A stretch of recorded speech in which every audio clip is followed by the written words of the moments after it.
आइए जानते हैं अन्नदाता निशुल्क फोन के माध्यम से पूछे गए समस्याओं का समाधान।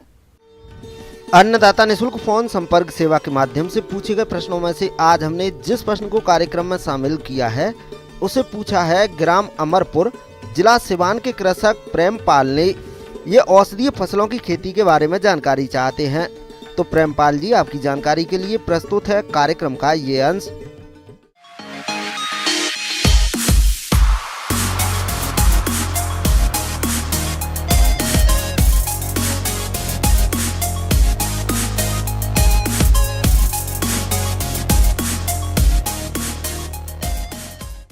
जैसा कि आप जानते हैं कि औषधीय पौधों का जो व्यावसायिक खेती का महत्व पूरे देश में इस समय बहुत ज़्यादा से ज़्यादा वृद्धि हुई है।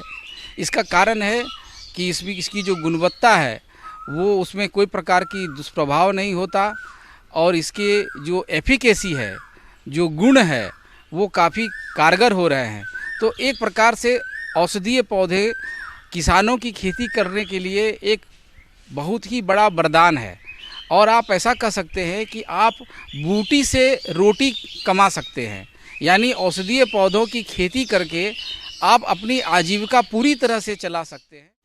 आयुर्वेद विश्व की सबसे प्राचीन चिकित्सा पद्धति है और इसमें औषधीय पौधों का उपयोग किया जाता है। कोरोना काल के समय देश दुनिया में औषधीय पौधों की मांग में बहुत अच्छी बढ़ोतरी हुई और औषधीय पौधों की खेती करने वाले किसानों ने अच्छा लाभ कमाया। भारत के अधिकांश किसान पारंपरिक फसलों के उत्पादन से जुड़े हुए हैं और अपने खेतों में गेहूं, चावल, मक्का, गन्ना, सरसों, मूंगफली आदि की बुआई करते हैं, जबकि औषधीय फसलों में सर्पगंधा, अश्वगंधा, ब्राह्मी, कालमेघ, कौच, शतावरी, सहजन में औषधीय पौधों की खेती से किसान प्रति इकाई क्षेत्र से ज्यादा आमदनी कमा सकते हैं। लेकिन इसमें आपको कुछ झारखंड के परिप्रेक्ष्य में जो परंपरागत ज्ञान है और जो कुछ विज्ञान के द्वारा अभी जो अनुसंधान हुए हैं, उन दोनों के ज्ञान को आपको मिलान करके जोड़ करके समझने की आवश्यकता है। क्योंकि औषधीय पौधों की जब भी हम खेती करते हैं तो उसकी गुणवत्ता ऐसी होनी चाहिए कि उसकी जो एफिकेसी है, जो उसका प्रभाव है, वो बिल्कुल बना हुआ रहे और जो क्वालिटी पैरामीटर है उस पर खरा उतरे। इसमें सबसे अच्छा है सीजन गिलोय का। गिलोय की कटिंग जिसमें 2-3 गांठ हो, उसे आप कटिंग करके अपने नर्सरी तैयार करके आप उसकी व्यावसायिक खेती कर सकते हैं। ये जो अभी मानसून का सीजन है, ये बिल्कुल वरदान है किसानों के लिए औषधीय पौधों के व्यावसायिक खेती करने के लिए। अगर प्रमुख औषधीय फसलों की बात करें तो इनमें है सहजन। सहजन में 90 तरह के मल्टीविटामिन्स, 45 तरह के एंटीऑक्सीडेंट गुण और 17 प्रकार के अमीनो एसिड पाए जाते हैं, इसलिए साल भर इसकी मांग बनी रहती है। लेमन ग्रास को आम भाषा में नींबू घास कहा जाता है। भारतीय लेमन ग्रास के तेल में विटामिन ए और सिंट्रोल की अधिकता होती है। लेमन ग्रास से निकलने वाले तेल की बाजार में बहुत मांग है। शतावर को शतावरी के नाम से भी जाना जाता है। शतावर एक औषधीय फसल है। इसका प्रयोग कई प्रकार की दवाइयों को बनाने के लिए होता है। बीते कुछ वर्षों में इस पौधे की मांग बढ़ी है। अश्वगंधा, ये एक झाड़ीदार पौधा होता है। इसकी जड़ से अश्व जैसी गंध आती है, इसलिए इसे अश्वगंधा कहते हैं। ये अन्य सभी जड़ी बूटियों में सबसे अधिक प्रसिद्ध है। इसी तरह से और भी कई क्षेत्रीय औषधियां हैं जिनकी खेती किसान कर सकते हैं। उसी तरह से घृत कुमारी एलोवेरा, जिसमें अभी कॉस्मेटिक के लिए एक बहुत ही बड़ी इंडस्ट्री है एलोवेरा के लिए, और इसमें हैंड सैनिटाइजर भी इससे बनाया जा रहा है। तो इसके प्लांटिंग मटेरियल्स को लेकर के आप पहले एक मदर नर्सरी इस्टेब्लिश कर लीजिए और फिर उसके पप से उसका प्रवर्धन कर सकते हैं। लेकिन अब चूंकि समय कम है और ये मानसून से पहले आपको तैयारी करके रखेंगे, तभी आप इसकी खेती मानसून के समय पर कर सकते हैं। और खेती प्रारंभ करने से पहले जो सॉइल की एनालिसिस का भी पूरी तरह से ध्यान रखना पड़ेगा। औषधीय फसलों की खेती लगभग सभी प्रकार की भूमियों में आसानी से की जा सकती है औषधि फसलों की खेती के लिए भूमि की तैयारी की बात है तो आमतौर पर भूमि की तैयारी किए बिना ही फसलों की बोनी कर सकते हैं, लेकिन व्यावसायिक खेती के लिए एक बार जुताई करना अच्छा रहता है।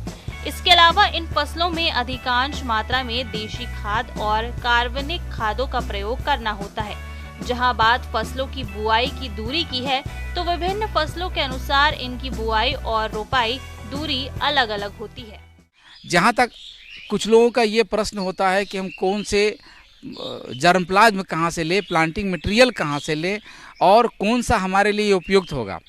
कुछ औषधीय पौधों के लिए जो ऑर्गेनाइजेशंस हैं, इंस्टीट्यूशंस हैं, central institute of medicinal and aromatic plant Lucknow, उन्होंने भी काफ़ी इस पर अपने अनुसंधान कार्य करके दिए हुए हैं। हम लोग भी ऐसा करते हैं बिरसा कृषि विश्वविद्यालय के माध्यम से कि हम लोग भी जर्मप्लाज्म का कलेक्शन करते हैं। प्रारंभिक तौर पर इन सब चीज़ों से अवगत हो जाएं, इसके बाद ही खेती प्रारंभ करें। और हम सजेस्ट करेंगे कि आप पहले एक छोटे से पैमाने पर एक मदर नर्सरी लगाकर इसको पहले अपने जो सॉइल के साथ में इवोल्यूएट करिए, फिर खेती को लेकर के आगे बढ़िए। और साथ ही साथ उसकी प्रोसेसिंग कैसे करेंगे हार्वेस्टिंग के बाद, इसकी भी पूरी नॉलेज आपके पास होनी चाहिए। भंडारण किस प्रकार से करेंगे, क्योंकि जब तक गुणवत्ता युक्त औषधीय पौधों की खेती नहीं होगी तब तक उसका मार्केटिंग और उसके अच्छे दाम नहीं मिलेंगे। इसलिए इन सब चीज़ों से अवगत भी होना अति आवश्यक है। इनकी खेती में अधिक लागत भी नहीं लगानी पड़ती है, साथ ही फसलों की देखरेख और प्रबंधन पर उतना ध्यान नहीं देना पड़ता जितना कि पारंपरिक फसलों पर देना पड़ता है। औषधि फसलों की खेती से न केवल मृदा स्वास्थ्य में सुधार होता है बल्कि इनके उपभोग से मानव भी कई बीमारियों से अपना बचाव कर सकता है। किसान भाइयों से ये भी मैं अनुरोध करूंगा कि अगर आपको औषधीय पौधों से या सुगंधित पौधों से के विषय में कोई भी किसी भी प्रकार की जानकारी प्राप्त करनी है तो आपका हम सहर्ष स्वागत करते हैं और आपको हम सही मार्गदर्शन करने की कोशिश करेंगे ताकि आप औषधीय पौधों की व्यावसायिक खेती करके आप अपनी आजीविका के साथ साथ राष्ट्र को एक गुणवत्ता युक्त औषधीय उत्पाद दे सकते हैं और इस क्षेत्र में आप आगे